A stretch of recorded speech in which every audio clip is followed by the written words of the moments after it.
Hello, hello, everybody. Hi. We're back again. Here's a wonderful Monday. What can I say? I can tell you, I'm always glad to be back. It's a blessing to be back here on a Monday. I like to first, before I introduce our guest today, I like to first thank our sponsors, which is Sir Freddy's Luxury Car Rentals. Thank you. We also like to thank Nevada Women in Trades, and they're having a summit, and it's going to be September the 10th and 11th. So you go to NevadaWIT.org. Those of you that like to register, and please do. So Nevada Women in Trades. We also have Welch Travel Tours as a sponsor. For those of you familiar, if you're interested in booking travel, go to Welch Travel Tours and get all your travel needs met there. And many of you, if you're interested in writing a book, some of you are aware that I write children's books. I write other books too, but primarily children's books. If you go to First Book Academy and you put your information in there, and you can find out when the next seminar is going to be coming for First Book Academy. Write that book, ladies and gentlemen. If you have any thoughts about writing a book, get it out, write it out. I tell you, it is so rewarding. So now to our guests. Ladies, gentlemen, I've known this lady for a few. I know you guys say you may say I say this all the time, but it is true. I've known this lady for quite a few years, actually, and honestly, what can I say? She has a heart. When I tell you a heart for the community, so I'm going to read you the information about her.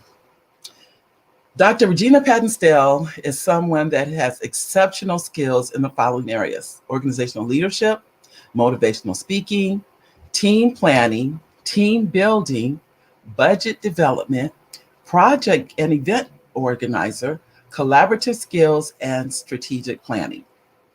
With over 40 years in public education, including teacher, school principal, central office administration, assistant superintendent, Riverside County Office of Education, first Black appointed to assistant superintendent, where she served in this capacity from 1976 to 2008.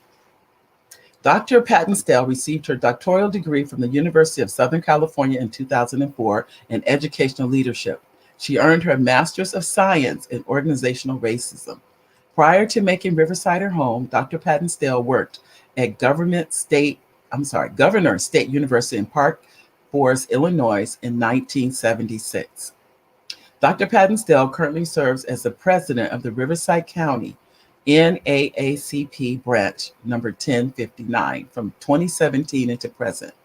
Dr. Patenstell is a past president of the San Bernardino-Riverside area Alumnae Chapter of Delta Sigma Theta Sorority Incorporated, a member of California First Five Commission for Riverside County, past state president for Special Education Administrators of County Offices of Education, past member of the City of Riverside Parks and Recreation Commission. 1. She is married to her sweetheart of 40 years, Evie. They have 4 adult children, 12 grandchildren, and 2 great-grandchildren. Ladies and gentlemen, I'd like to introduce you to Dr. Regina Patenstell. Are you there, Regina? I'm right here. Hi, Oh, Mary. How are you? I'm fine. How are you?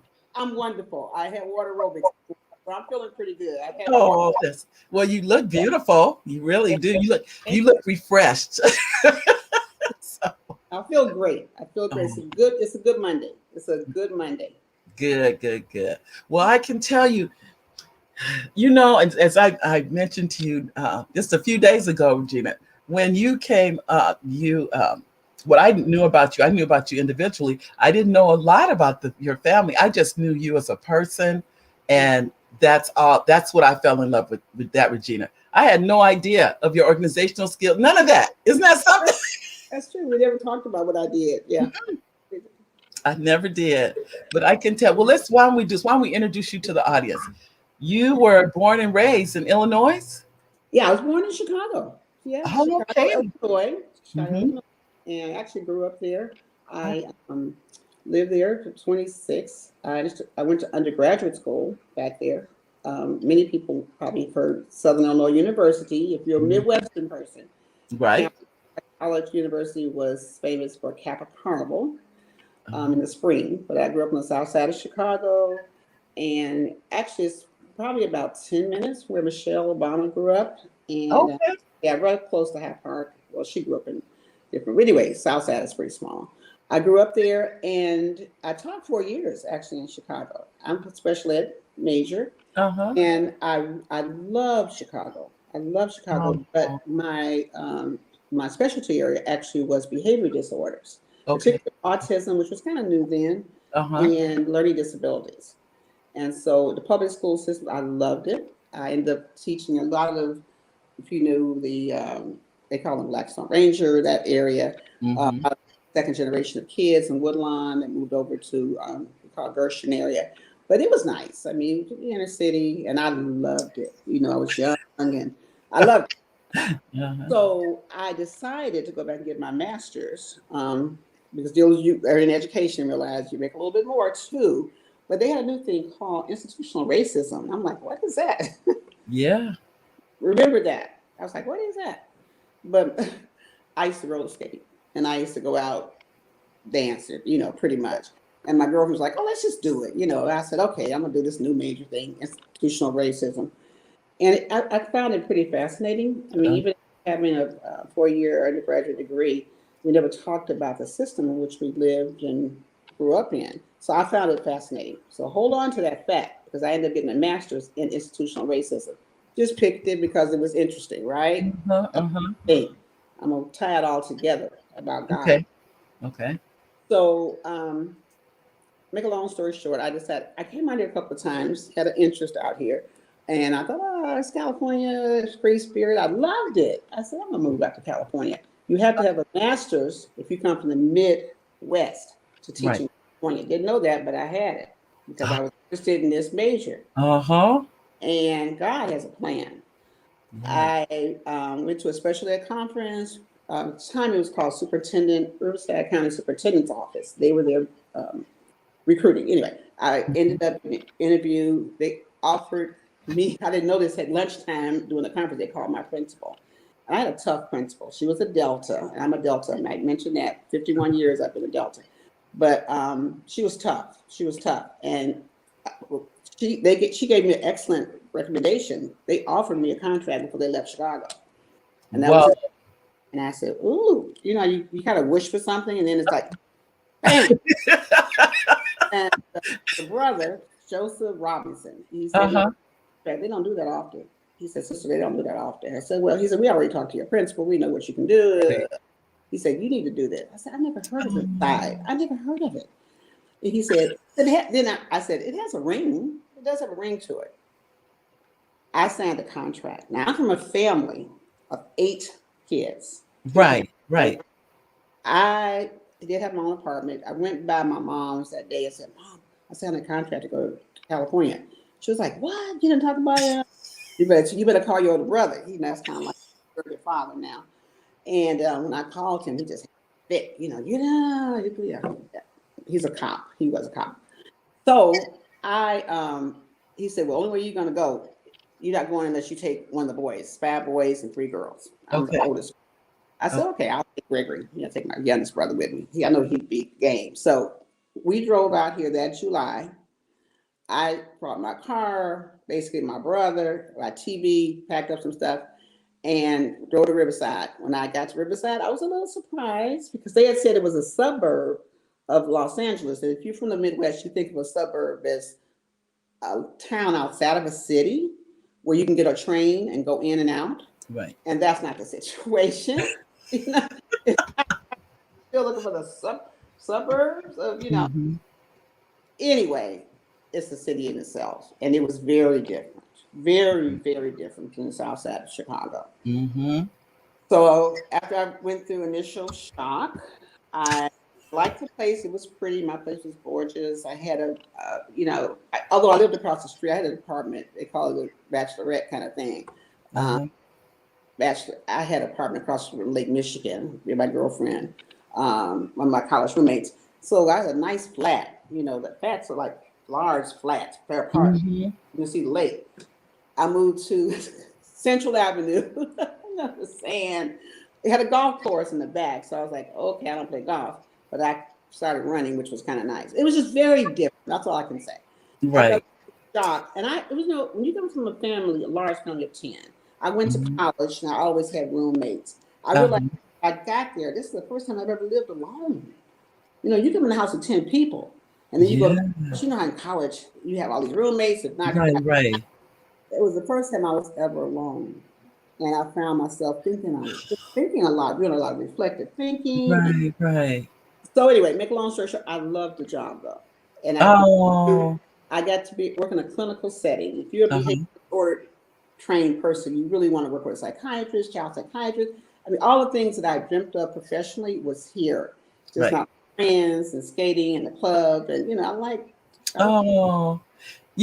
so It I love sounds my like job. you went into a culture shock though. I went through a culture shock, and Yeah. I'm saying I know you're in a culture shock because every place I went, I found myself reading. Talk about how important reading is. When you're in a foreign setting, you go to basics. Like I was trying to read everything, and it was just Yeah. different. And you go from being a place where pretty much my community, I would probably say was 80, 70, well, 80% Black, really. School, Mm. whole thing. To I'm like, where are the Black people? I mean, you would see them, but it wasn't. It was just so different. Whereas Right. at that time, it was kind of segregated. Everybody had their own part of town. You hang out in the school I taught. It was mixed, but we were in the majority. African principal was Black. It was Right. very different. Um, but I didn't feel afraid. I think you come from a family of 10, 5 brothers. I mean, and I maybe just Chicago. I'm like, I got this, okay?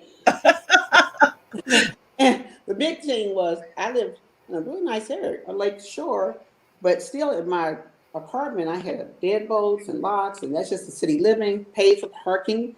I was like, you don't pay for parking here? My parking space comes with this place. I was like, You- the thing was my condo was a condo. It had one lock. One lock. I'm like, no, I'm second lock on that. I mean, very different. it was so different. It sounded like like you went to another part of the world. I mean, That's it what is. it really did. It And I did. thought to myself, I probably won't be here. I told him at the most 3 years, because Oh my goodness. I've skated. I'm a dancer. I'm a stepper actually. I'm a Um, um, music. We go listen to jazz a couple nights a week in Chicago after work. We meet up, happy hour. Whoa, where's the happy hour? They looked at me. There's something in the park. And I found my place, but I found me some places to hang out. There were places in San Bernardino. I don't want to go in there. But you find people. It was you different. did. You found your tribe. You did find your You tribe. find your Oh, tribe. okay. It was different. Monday through Friday, I just loved it. Riverside General Hospital Uh-huh. had a child psychiatric ward, and they had a teacher. I'm like, why would you have children with mental health illness inside of a hospital? So fortunately, they had a trailer out back behind Riverside General Hospital. So that Uh-huh. was my first thing to really work on getting them. I wanted to get them like integrated within the school, go back to the hospital because Uh-huh. where we are, the surrounding we live in impacts who we are, and I knew that. So Mm. and it was the first time I don't think I had any Black children, maybe one or two, but that's when I realized I love children. I love, Mhm. especially You do. kids that Uh, have a challenge. It's on. It's a challenge. I had a select autism. That's a disorder. Kid at Kelly something, and she wouldn't speak. I mean, once you have a challenge, that's my challenge. It's like I got to get in, figure out how you learn, and figure out how to get you. You know. oh. So Oh. so I love my job. Fast forward, I did that about 2 years, but in Chicago, we were trained to do our own testing. We did a lot of work here that the psychologists do here. So when they realized I do all the tests, the ones that are culturally biased, and I knew they weren't good for our kids, I had to Right. go through all this battery of testing. I had to tell them to toss this out. Black. Oh my goodness. And so somebody from downtown, I think it was like Uh-huh. came out to my classroom one time, and she said, you really should come in as education consultant or something, and work with teachers. And I said, oh, no, stay with my kids. They sent like 3 people Uh-huh. classroom, and finally I was feeling it really. I was pretty early in me. I taught 4 years, and in 2 years, 6, like the 7th year, they Uh-huh. they said, well, you just come out and work with teachers with behavior management. I didn't have trouble with behavior. I taught Right. South Chicago, behavior. Oh. Let's deal with this. behavior mod, whatever we need to Right, do. right. So I started helping them with teachers that were having classroom management stuff, Right. doing testing, and we Hmm. had already started actually here, resource specialist programs. We had them there Okay. where the Okay. kids are in their regular setting. You take them out, you go in, you help the teacher teach kids with learning disabled. So a Right. lot of the stuff that I was doing, they were just getting into the master plan, they called it. Uh-huh. I came out of the classroom pretty early and Okay. loved it. And then I went to the Oh, superintendent's office and started working as a they call it a program specialist. yes. And I was in the first group of program specialists in the state of California. Actually became a part of that organization. I think I might have been the second president of that state organization. Okay. And just started. Then I realized as a career person, I was learning professionally too. And so I love that. I'm a school person. My kids. Well, I can tell you, we have some comments too. We have Elaine Wilson that said, "Hello, Mary and Dr. Regina Pattonsdale. So Hey. happy and blessed for you to be here with both of you." Hi, Elaine. And I'll tell you, when Elaine's not here, I feel like something's not right because Elaine. And then we also have another comment that's coming and they're coming in. So I just wanted you to know, and this is Valisa. I hope I said it right. I Do you know Valisa? And thought she said, "Good afternoon, ladies." Hi, Valisa. How are you, sweetheght? And I want to make sure I get the comments in. And we have John. Let's see. John is saying we here, served together. "Good afternoon. Glad to see both of you. Looking forward to learning from you." Oh, thank you, John. I appreciate you being here, all of you. Anytime. And it's like always, if you make a comment, I really I endeavor to make sure that the comment is listed. And then we also have Linda. And Linda says on her comment, "Dr. Stell, you are so right when you said your surrounding does impact your behavior." All right. Thank you, Linda. It does. That's all of us. Yes. That's all of us. It Yes. really makes a huge difference. So thank you. Anybody else, if you leave the comments either for YouTube or for Facebook and they come through, don't worry, your name will be up. So thank you, Elaine, Valisa, John, and Linda. Oh, so here comes another one. I would tell you, they pop right in. And this is from Susan. Susan, nice of you to leave a comment. She says, "Hello, Mary and Elaine." Hi, Susan. So I can tell, it sounds like you're calling, Regina, it was you were in your calling, working with kids. That's your calling. That's who you've been called to do. I'll say that in the educational arena. But I know, and your heart is definitely there. I already know that you have a heart for children. That is, and I think you like the little ones. Not that you don't like the big ones, but I think it's a special place in your heart for the little ones. Is that true? Yeah. Oh, It's interesting that most of my career, I'll take real quickly. I is especially for 9 years as a principal, 6 years as a special ed director at the county level, okay. and as a superintendent. Adele Holmes called me up. When I became assistant superintendent, they asked me to take the division of children and family services, Head Start and preschool. And first I was like disappointed because I'm like, oh no, I'm a K-12 person, right? Uh-huh. I went down to that third floor. Oh my God, children, Head Start, and that's because these are my babies. Oh, oh. Love. I'm a real. I Yeah. did this for all my assessments. All the assessments you do professionally. You're a Uh-huh. blue person or a green person. I'm Right. blue, hard and love. So those little ones, they're just so pure and still, Oh. loved it. And I learned a lot in Head Start. I learned Uh-huh. a lot, and the staff was so gracious because, like I said, I came from the K-12. Right. But anyway, new superintendent came after that. I was loving it, and I was working on a doctorate with 4 kids and married. But a new superintendent came, he brought his people, which is what happens if you know the politics of the school district. And they asked me to go into alternative ed. And I said, well, okay, well, alternative ed. At risk, community expel kids, juvenile hall, even adult jails. And, He's like, and then, wait a minute, I got that, and that's my baby. That's my sweet spot. And I didn't realize it. Because at risk kids, I think all kids to some degree are at risk. But when I look back at my life, I probably wasn't at risk kid. but yeah. But that was the expel kid. One of my best moments at RCOE and I didn't want it, that assignment. When I got into adult jails, and we have school program. I don't know if they still do, but Riverside County Superintendent did the schools, and I was on the high security and started just talking, just kicking it and talking to people. How did you get here? What? Murder, I think it's 187, whatever murder is. What? Because this was the thing, it was especially at teachers. I never read my kids because the brown jacket with all the And I names. did. I don't Yeah. want to read the brown I jacket. didn't do mine either. I'm kids. I want to get to know who you are because Yes. the brown jacket of circumstances. Yeah. I know because I was in interesting circumstances from birth to Yeah. I want to get to know who you are, where you are now, and where I'm Uh-huh. okay. You're right. You are so right. I worked at juvenile hall, and I never read anybody's profile. And they would stack them on the desk and tell you to read about them. And I said, nope. And they're like, why don't you want to read about it? I said, because I need just what you just said. I want to I need to know the person. And they would be people. I remember watching people read people's files, and then they have an attitude toward that person. And I said, I don't want to have an attitude toward them. So I never read the file. Never read it. I didn't either. So, so sort of that's been my philosophy about people. I mean, you know me, Mary. I mean, I have friends from here to here, and it's about us. It's not about your past. It's not about, That's it's right. about who you are. And at some point, obviously, our differences come forth, but I have my boundaries. You have your boundaries. But if I like you and, we ain't got to be close buddies, I'm your friend. And if you need me, I'm going to be there. Yeah, that's true.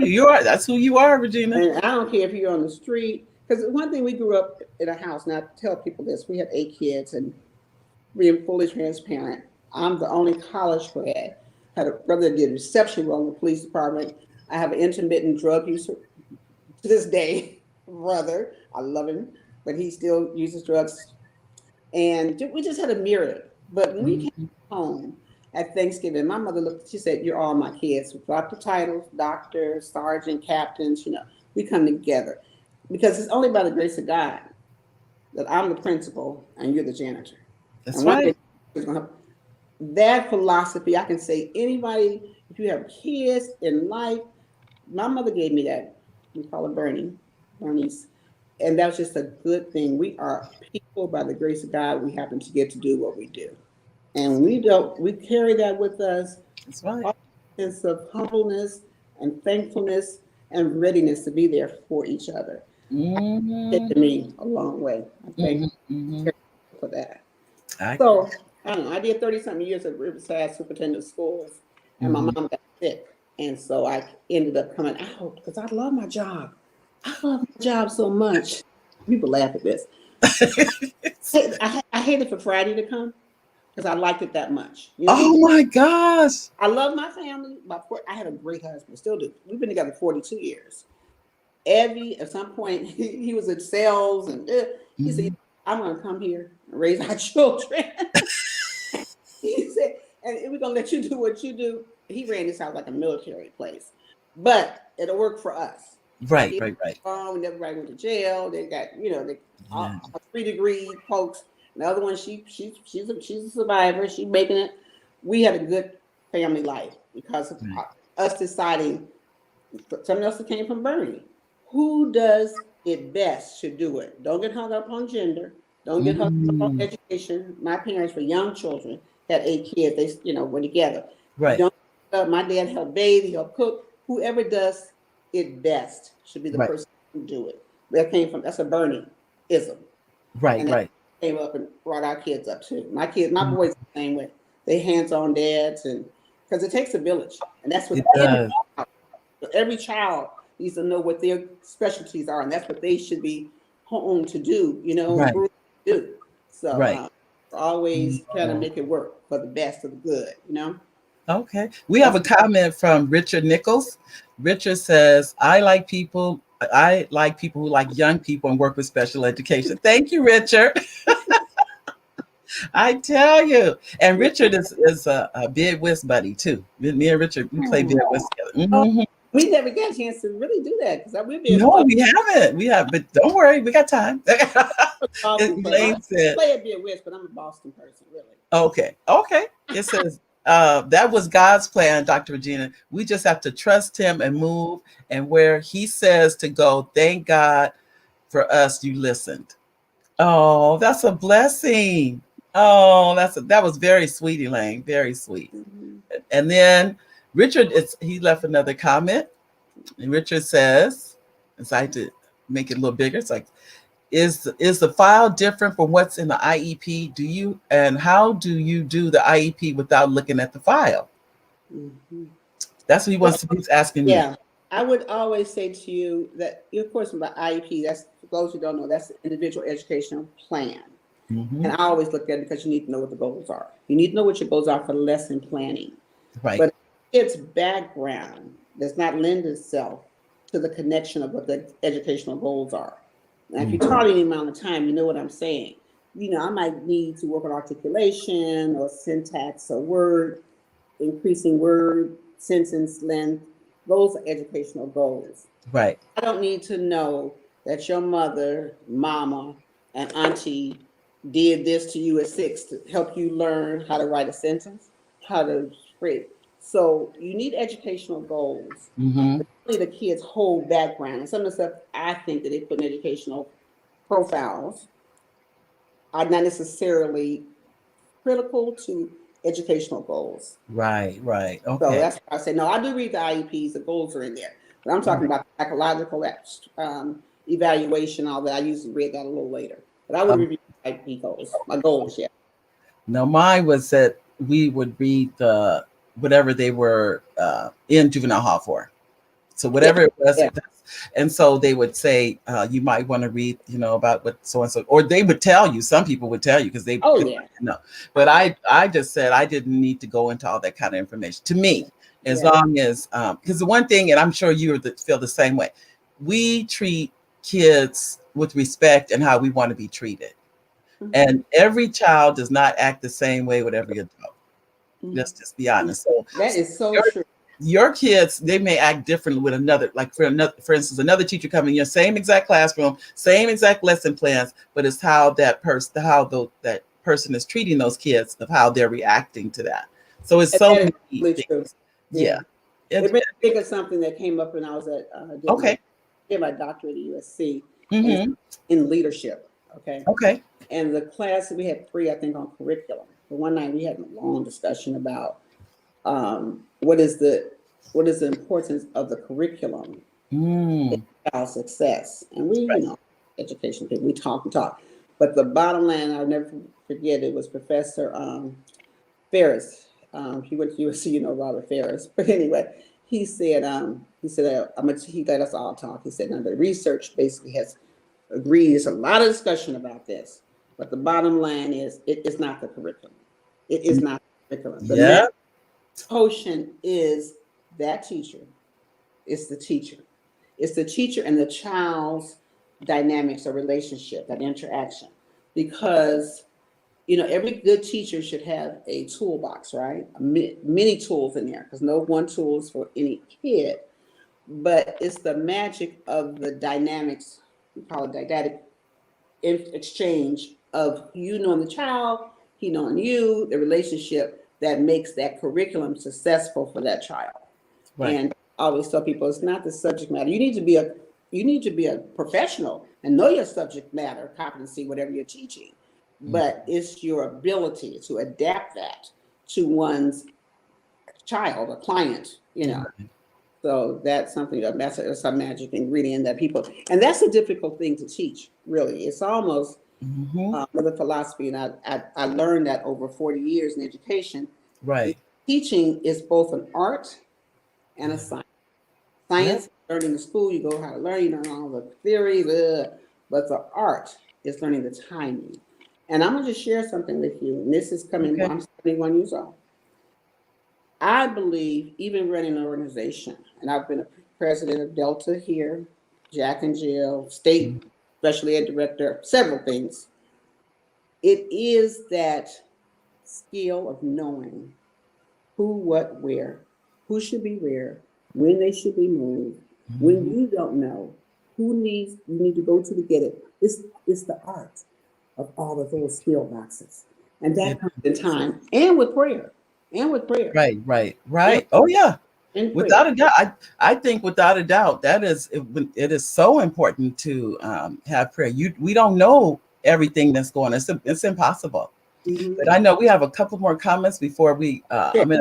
I really wanted to, and I haven't even gotten into um, your being the president of the Riverside County NAACP. For anybody that doesn't know what NAACP means, it's the National Association for the Advancement of Colored People. It's an organization that's over 100 years old. It's 112 years old. 112 years old. I think, is it the oldest civil rights organization It in the is. It's the largest and the oldest in the country. Yes. So it is. I mean, to be the president of a student organization like that is just huge. But I'm gonna go to. Let me see. I can't remember if I put this. Did I put this one up about for Susan said? Dr. Steele, your heart is in the right place. Thank you for the interview, Mary. Yeah. Oh, you're so welcome, Susan, and thank you for being here. Hi, Susan. So, so we also have another message, and this is because I want to make sure I get everyone's message.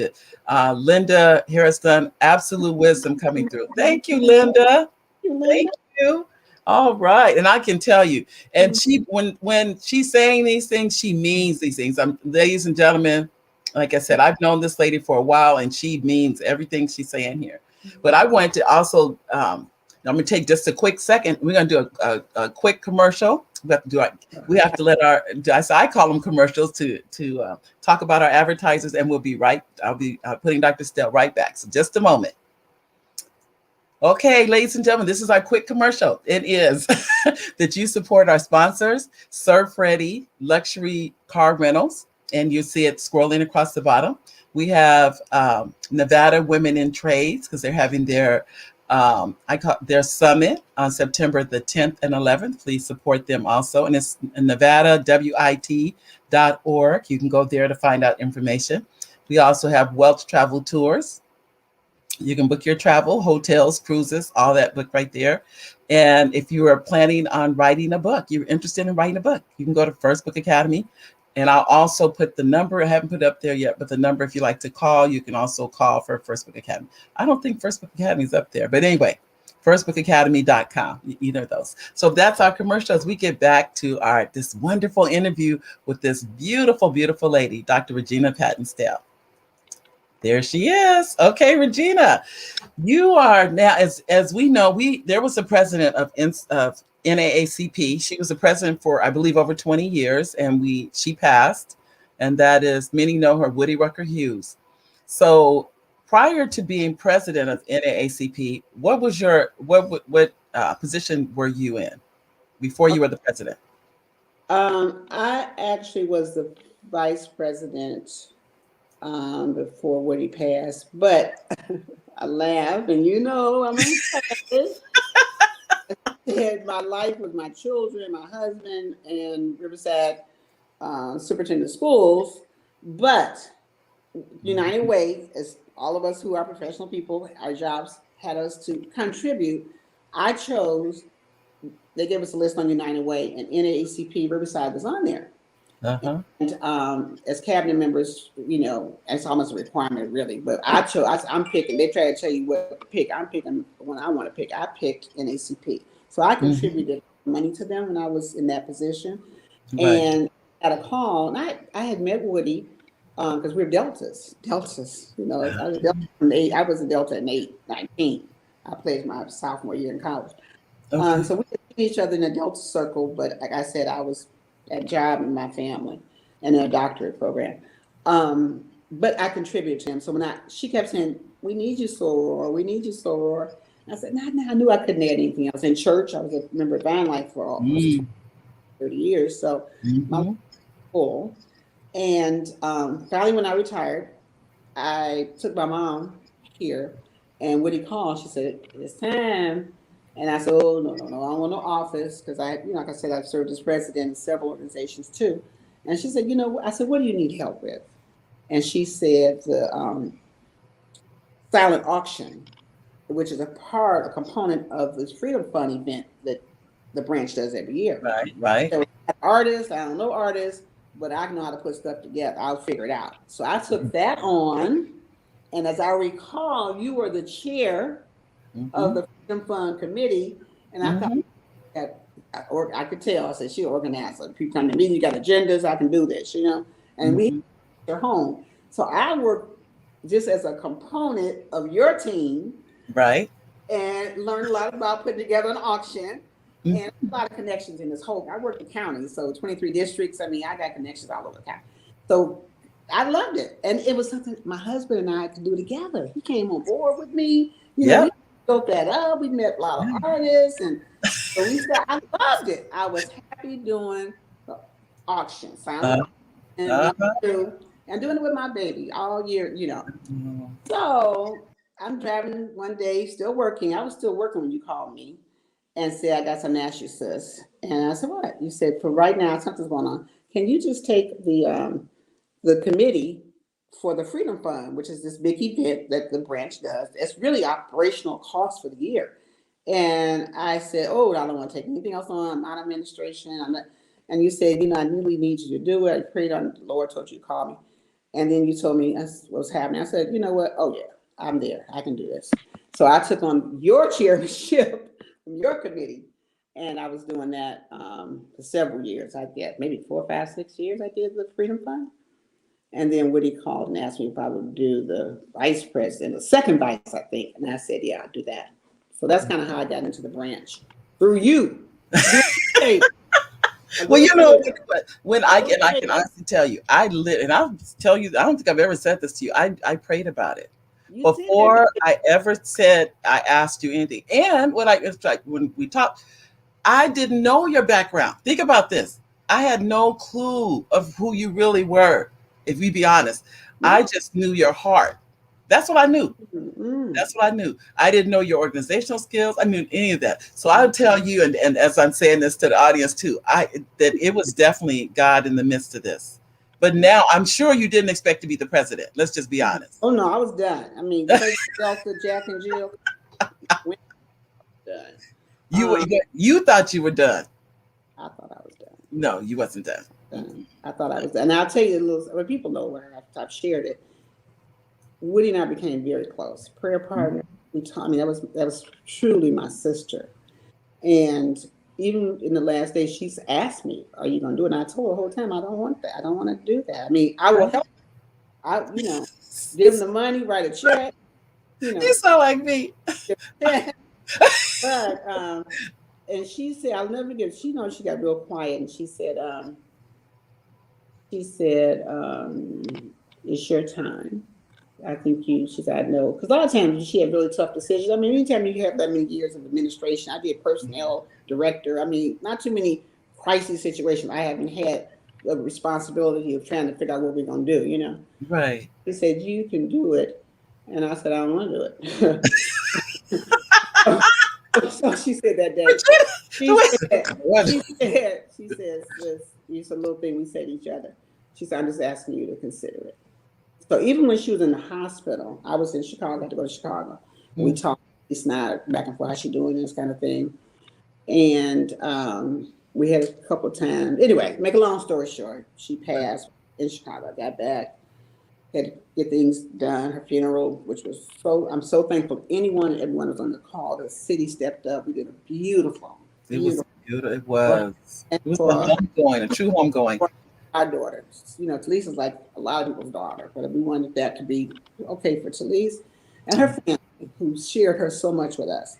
So we got through that. But even at the funeral, somebody from the state and national kind of came over to me and said, you're next. Well, no, I said, we'll see. I'm going to pray on it. So the state president said, well, you can go back in 2 weeks and pray on it, come back in 2 weeks. Woody and I already talked. Make a long story short, I did go in the prayer closet. You go in your prayer closet and you're ready to pray. And God just shut it. Not forever, but for right now. And I heard that little voice said, and I'll be with you. Yep. When I heard that, I'll be with you, I know what that means. He got my back. He's going to send people. And Mary, I couldn't ask for a better team. We had a little stuff. I said, a little stuff. We we get along good. We have a team about, it's like 15 or 16 of us. And when I first came in is, we got to mix it up a little bit. We can't just have community people. We got to have community people. We got to have people that have skill sets and things. You know, we got to mix it up. You know, we got Right. And so you were on the team. You were one of our first. I know. I see. I didn't walk away. I didn't walk away. And the first thing But I said, I knew that at the time I need to just because the responsibility, it is great. Let me just tell you now. I've often told you that, and I so know that this was for you. I know it's hard to hear that because now you've been in it for a while. You know what I mean? You've made it yours. You know what I mean? It's because it is a top down. Your spirit rains down on the organization. Let me just say that's for every organization. Whoever's at the top, that's the spirit that rains down. So I knew your heart. So I knew that's why I knew the fit was such a good fit. So even though we didn't know what the steps were. Let me just be honest. We didn't know, you know, it was because I was just asking you to take over Freedom Fund. Think about it. And then it ends up that's all I asked. I said, do you mind, Regina, stepping in? And you said, I will, I'll give your hand, Mary. I know you got some things going on. And I thank you for that.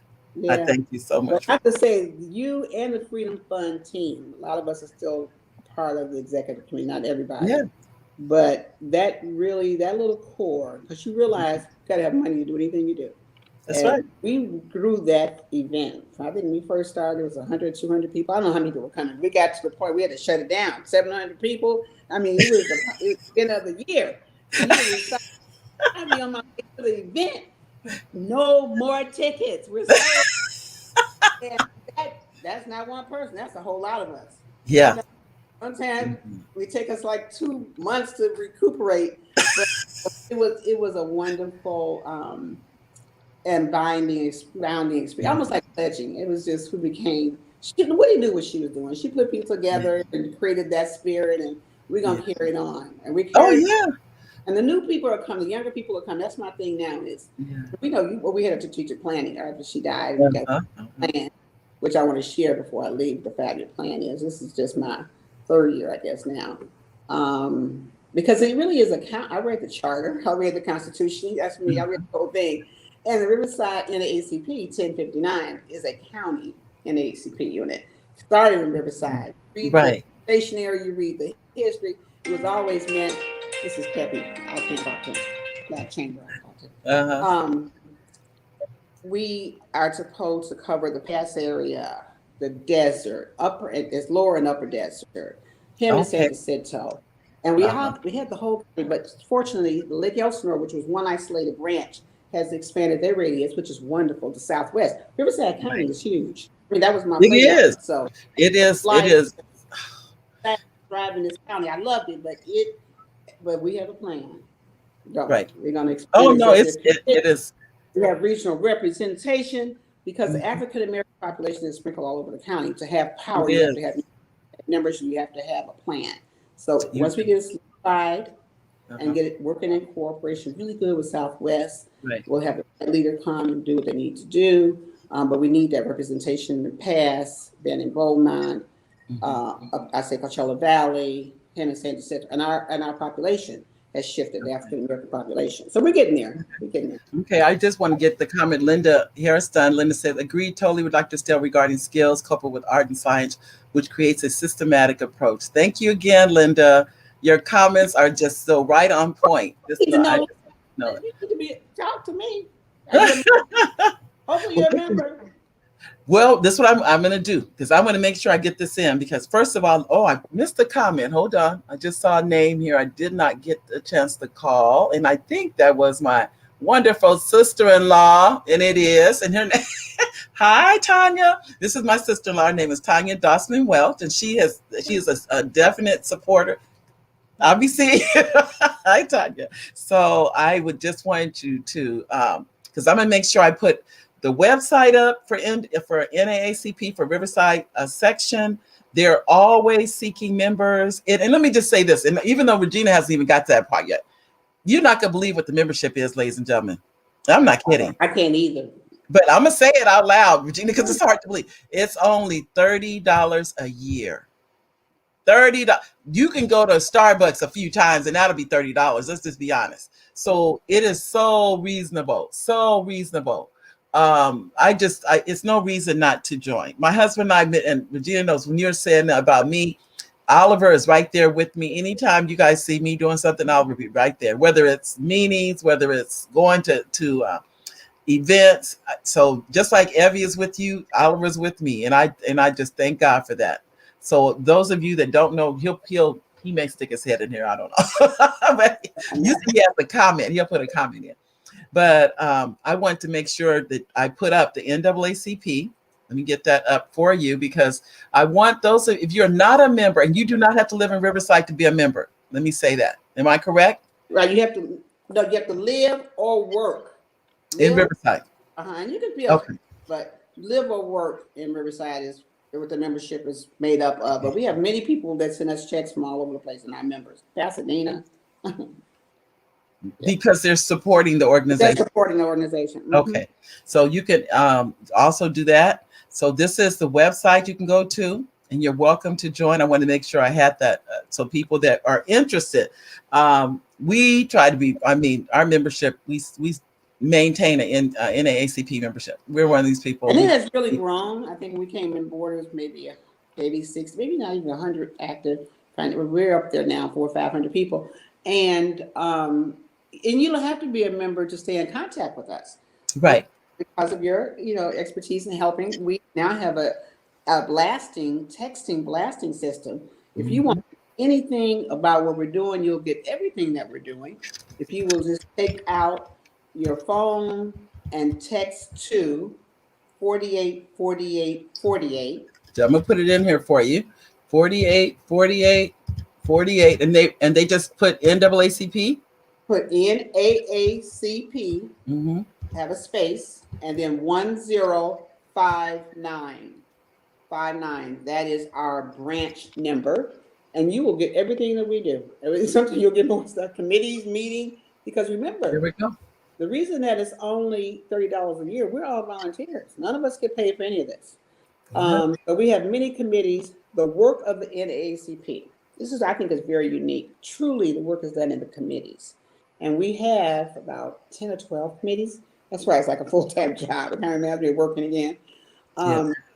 But we have committees in health, working on health. Police reform is huge right now. We have economic development, which is, I have to give a shout out also to Sharon Lewis Campbell. If you don't know Sharon Lewis Campbell, you need to know Sharon Lewis Campbell. I know.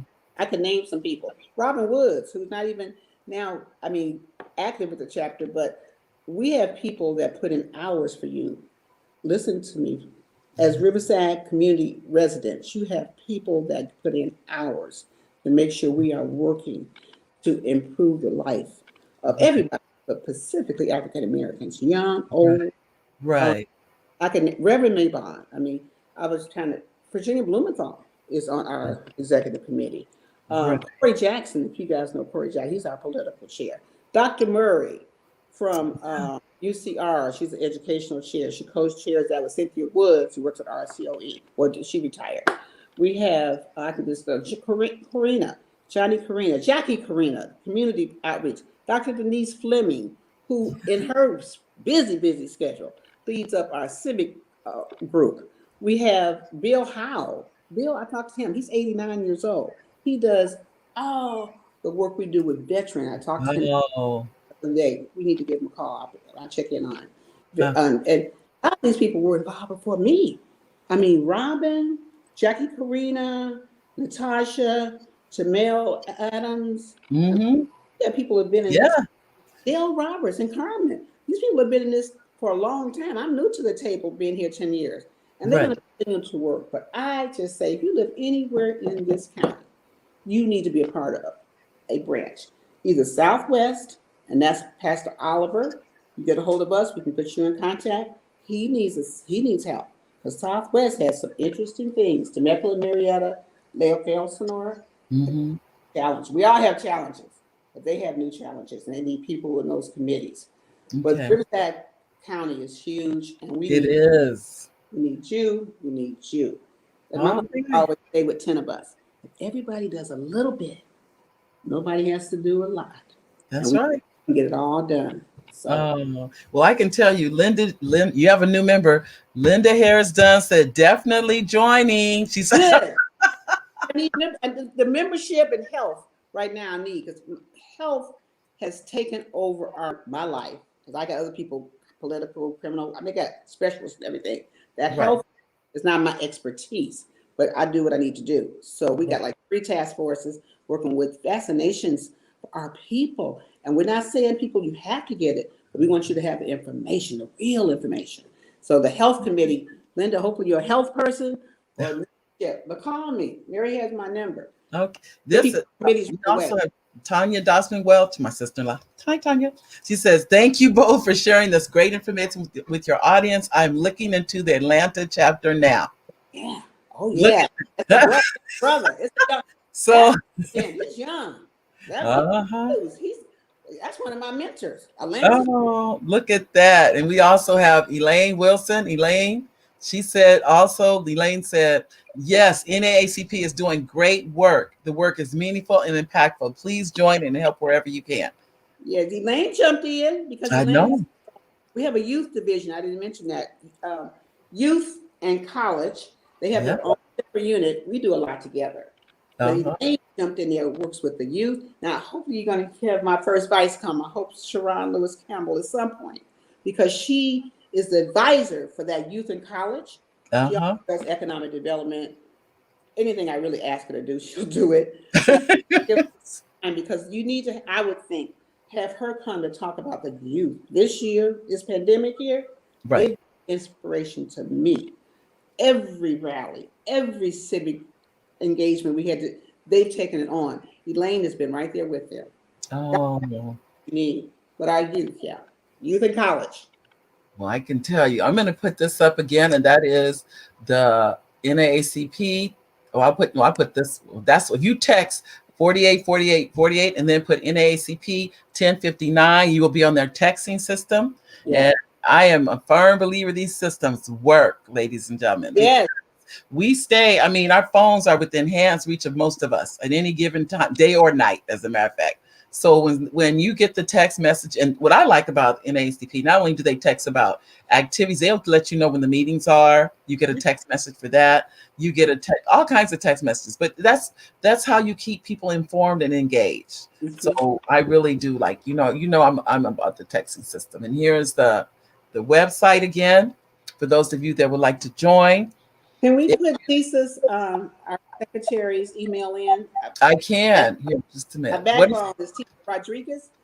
is T? Tisa Rodriguez. I'll give you her email because she gets to me. She keeps care of all the records, who's on what committee. She's my brain, really. Okay. She has You ever email? While I'm waiting, I'll go and put this comment up. It says, this is from Elaine, and Elaine is saying, I love working on the council committees and the Youth and College Council. Thanks, Dr. Stell, for your leadership. I tell you, Elaine, if you're not at the show, I always say something's missing. I go, where's Elaine? Where's Elaine? So we appreciate your support, Elaine. We really do. It's always good to see you. Always. And another comment coming. Oh, this is from Oliver. I always look for your comment, babe. Hi, babe. Very good show. Thanks, Regina, for joining with such great information. I tell you, I'm always looking for you to make a comment. Oliver, if you're not there, I think it's something wrong too. You know that. Okay. Because I was going to put up, you said Tisa's information? Yes. Yes. Okay. So Tisa, that's our secretary to our branch. You can type in NAACP. What is he? NAACP Riverside Secretary. NAACP Riverside Secretary at gmail.com. Okay. SEC. Whoops. At Gmail. Got it? Mm-hmm. You Got it. Okay. We'll definitely get your information. I want to add this. Let me put this up. There it goes. Is that it? Did I get it right? Yep. That's pretty good. I was typing real quick. Okay. So, Good, man. ladies, gentlemen, I know I'm gonna tell you, I love this because you can do it right then and get started right while we're talking. But I do know we're getting close to the end of the show, but I wanted to make sure if you have anything you like to add, anything. Oh, we have Madeline. Madeline has a comment. Hi, Madeline. Matt, another one of my background helpers. She helps with everything, anything you want. She will do it. Oh, Madeline was part of that original. Well, you know, part of the Freedom Fund group. yeah. Yeah. Madeline. Hi, Madeline. It's good to see you. She said she enjoyed the discussion until she lost the feed. Oh, she was. Many people don't. Many people don't know that Madeline and I went to high school together, and they didn't tell us. People met her, brought us to this meeting, and we looked. We knew each other from high school. We Oh, reconnected Riverside over 25 years ago. But yeah, we graduated together, high school. oh my Yeah, goodness. right Okay, there. I'm going to put this up first. This is because we only have a few minutes left. So make sure, copy down this website, ladies and gentlemen, NAACP-Riverside.org, NAACP-Riverside.org. And then I'm going to put up the texting system. So take out your cell phones and you're going to text. This is your text 484848 NAACP 1059. 484848 NAACP 1059. Yeah. And in addition to another way to contact is to send an email, NAACP Riverside Secretary at gmail.com. Okay. Because I want to make sure did you just say you had a comment for someone? Because you have any events coming up in the near future? We have many, like I said, the priority right now, Mm-hmm. we really have put a lot of our energy and our talent, our time into working with the four major health organizations in town: Kaiser, Parkview Community, and Riverside Health System, which is the county, in getting the African American vaccination rates up so we can get the spread down. Got it. And so every Saturday, pretty much, we're someplace doing vaccination clinics. We give out information, and we want to have one-on-one conversations because we're a part of UCR has a research project going on. Uh-huh. What's up with the hesitancy with African American, Latinos, and Native American? We have a three-pronged team that meet. I'm on a call 5 days a week on vaccinations. So right now, as I said, that health committee is critical. My chair, Dr. Harrington, she's doing some things now. So I need help on the health chair. We got a lot of health providers that are medical. I need your help. But I'm on a call almost every morning. But we're now starting to have individual barbershop campaigns. If you're a male and you're interested in assisting with that, we're looking for beauticians that want to become trusted messengers. We have some money. If you are a trusted messenger, we'll talk to you about that, Mary, because people listen to you. We need to make sure that you have the most up-to-date facts. We've been educated the last 12 hours exactly what's happening with the Delta variant, what isn't happening with it, what to say. They have done research to tell us the things that are moving the needle where we need it to go and things that are not. The good news is, regardless of what you see on TV, that the Titanic is turning in the direction we need it to go. Oh, good. We're looking at 15 to 18 months. This thing is probably going to last. We're looking at it as 4 cycles. We're in the cycle right now that's critical. Right. We need soldiers on the ground with the right information because we have so many information sources. Right. And information guides you to a destiny. You don't want wrong information, you get to the wrong destiny. Right. So if you have influence in the community, you can be a trusted messenger, contact me. We have some money to pay you to help us. Musicians, barbershops, people like yourselves, influencers, we're called, they tell me, influencers. Call me. But the most important thing is life, biblically, we're just a moment in time. We're a mist. Let's enjoy it. Let's do the best we can to keep many of our brothers and sisters so they can love their families and live through this. And we will. We will. All right. A little bit. We can do a big thing. Oh. Thank you. Thank you. Oh, Regina, thank you for being here. And Elaine said, she said, you're so welcome, Mary. I'm trying hard to share all the information that your dynamic guests have shared. Please remind everyone that people can listen or re-listen to your podcast and share out the info. Okay, ladies and gentlemen, it stays on Facebook. It's on, once it's on YouTube, it's on there forever. They don't take them down. So just so you know, these will be there. You're welcome to go. And I forgot to ask people, would you also share, comment, and like on YouTube? We're going to say bye to Dr. Pattonsdale. Thank you so much for being here today. We really do appreciate you, and we appreciate everything that you're doing with the NAACP, with the Riverside County NAACP. Thank you, thank you, thank you. Thank you, Mary. You're welcome.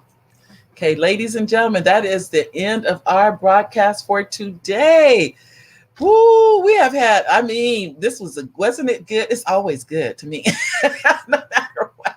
But I want to thank each and every one of you for coming on board today and spending some time with us, because you and I both know you could be anywhere, but you come to spend time at the Mary D Show, and we try to make these shows good for you, something you enjoy and something you can appreciate.